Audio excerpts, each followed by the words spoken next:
Marie-Rosalie Ndiaye. Mesdames et messieurs, bonjour et bienvenue dans ce bulletin d'information. Ouverture administrative ce vendredi du centre hospitalier régional de niveau 2 de Sédhiou. L'établissement est bâti sur 6 hectares et dispose de 150 lits avec 19 spécialités. Cependant, seuls 9 médecins sont jusqu'ici disponibles pour un besoin de 24. La directrice générale des établissements de santé rassure de l'affectation du personnel suffisant à cet hôpital dont l'inauguration est prévue sous peu par le chef de l'État Macky Sall. La correspondance à Sédhiou de Moussa Dramé. Après sa prise de service en janvier 2021, le tout nouveau et premier directeur de l'établissement public de santé de niveau 2 de Sédhiou a été officiellement installé ce vendredi au centre hospitalier régional Amadou Tijanba, Sizamourikunda, sur la route de Marsassoum. L'établissement occupe 6 hectares dont 4,1 bâtis et a coûté 20 milliards de francs CFA avec une capacité d'accueil de 150 lits et de 19 spécialités médicales. Du matériel flambant neuf à la pointe de la technologie et le tout dans un espace hospitalier de haut standing, le décor rassure, surtout s'il fonctionne à temps plein. Venu assister à cette ouverture officielle des services administratifs de l'hôpital, Dr Fatoumbaye Silla, la directrice générale des établissements de santé, a réaffirmé son engagement à œuvrer pour la disponibilité des spécialités. À ce jour, seuls 9 sont disponibles sur un besoin de 24 médecins, a fait savoir le directeur de l'hôpital, Dr Ousmane Sekdam. À ce sujet, l'honorable député Nadia Khanko Sané souhaite une opérationnalité des services une fois le démarrage effectif. C'est un sentiment de fierté d'avoir ce beau bijou prêt à être réceptionné par le président de la République. Il nous faudrait 24 médecins et sur les 24, on n'a que 9 qui sont là présentement. Nous voudrions vraiment en mode fast track. Je sais que le président a diligenté cela. Déjà, il a signé le décret pour que le personnel soignant soit affecté après l'inauguration, qu'on n'ait plus à référer à Kolda ou à Ziguinchor. Ce serait vraiment dommage pour nous. L'inauguration de ce centre hospitalier régional de Sédhiou est prévue dans les toutes prochaines semaines sous l'autorité du président de la République Macky Sall. Mais déjà, l'administration est à l'œuvre pour le démarrage progressif des services et ses organes de fonctionnement. Moussa Dramé, Sédhiou, Sud FM. L'honorable député Nadia Nkosane exhorte à la mise en place d'un service d'accueil de qualité pour soulager au mieux les malades dès leur premier contact. Projet de redécoupage administratif et territorial de l'arrondissement de Bambilor. Le conseil municipal réuni ce vendredi a donné son avis sur 48 présents, 37 ont voté contre.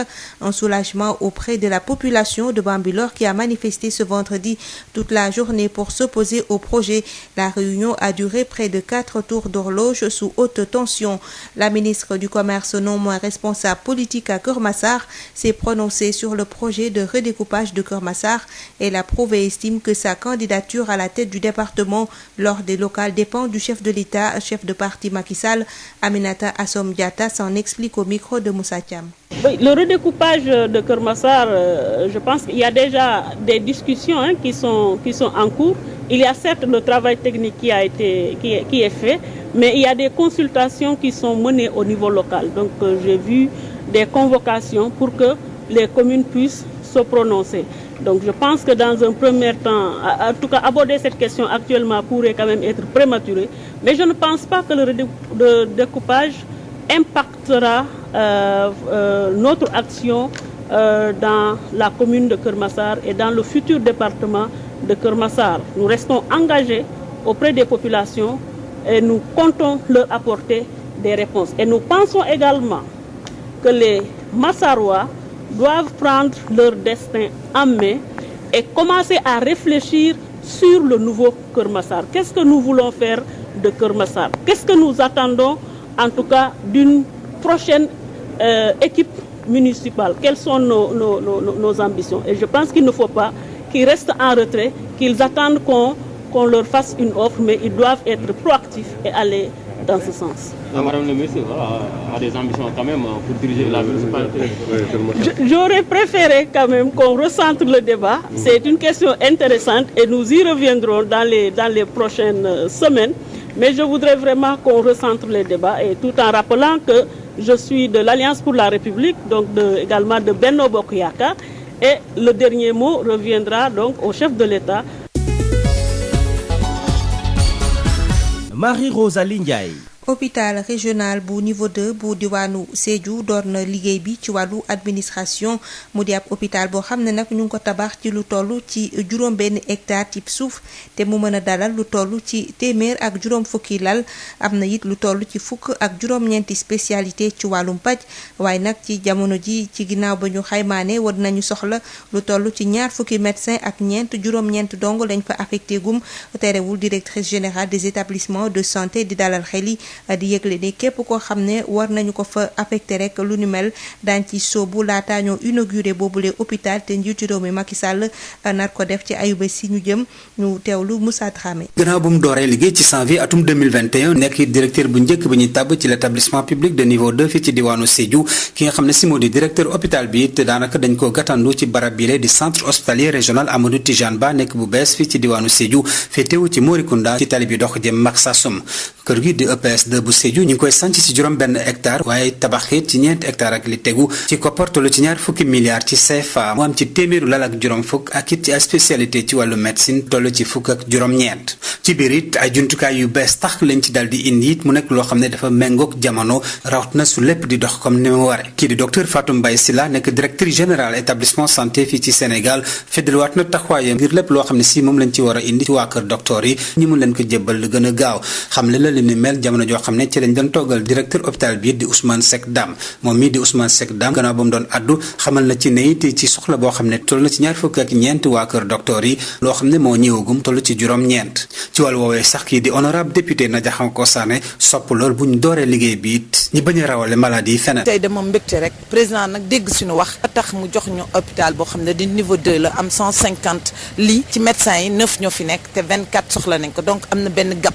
directrice nag des établissements de santé publique wax xamal nañu nag décret bi président bi signé na ko ndax ñun dinañu rus bu fekkee ne dañoo inauguré ba pare ñuy référé suñu malade Ziguinchor wala Kolda. inauguration bi di ubbite l'hôpital boo xam ne moom la ñuy séntu ci ay bés yu ñuy dëgmal ne njiiti réew mi Macky Sall moo fi war a teew waaye it fi leeg boobeet waa kër administration l'hôpital bi ñu ngi def seen i kéemtulaay kattan ngir ñu mën a door liggéey bi ak jumtukaay yi ci war ci doon jokkoo ak yéen Sédhiou Moussa Dramé pour Sud FM.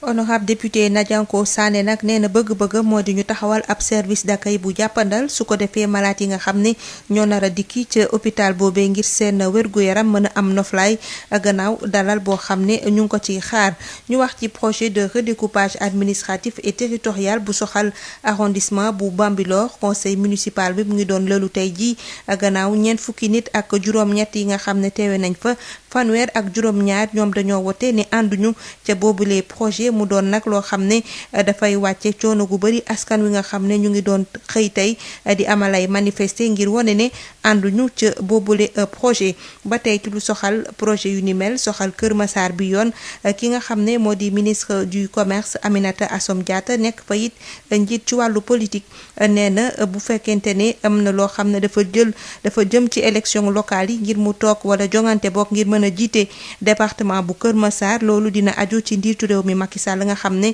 moom moo jiite seen parti ñu teewlu kàddu yi Aminata Assome Diatta ci micro Moussa Thiam. waaw découpage bi xanaa di ko rafetlu waaye di wax ni waxtaan bi amagul loo xamante ni complètement dafa figé étude technique bi moom moo am rapport bi mais gis nañ ni autorités yi demandé nañu communes yi pour ñu prononcer wu def seeni ay propositions donc je pense que bu ñu amee loolu yëpp dinañu mën a xam bu baax fan la ñu mën a situé waaye di wax ni ñun suñu engagement pour Kër Massar dafa nekk engagement bu leer du dépendre ci sax découpage non seulement dañu engagé wu pour commune bi mais dañu engagé wu pour le futur département de Kër Massar ndax dañoo bëgg nag wax dëgg yàlla fi nga xam ne moom mooy suñu dëkkuwaay liñ ci bëgg tamit ñu mën ko cee am te loolu nag duñu xaar kenn duñu ko indil xalaatam ñun ñi ci suñu bopp dinañ am suñu xalaat en tant que Massarois bu ko defee nag ñu am un projet boo xamante ne képp kuy ñëw di ut ci suñu communes yi nekk ci département bi ci li ñu bëgg ñun population Kër Massar yi ci loolu ngay tënk.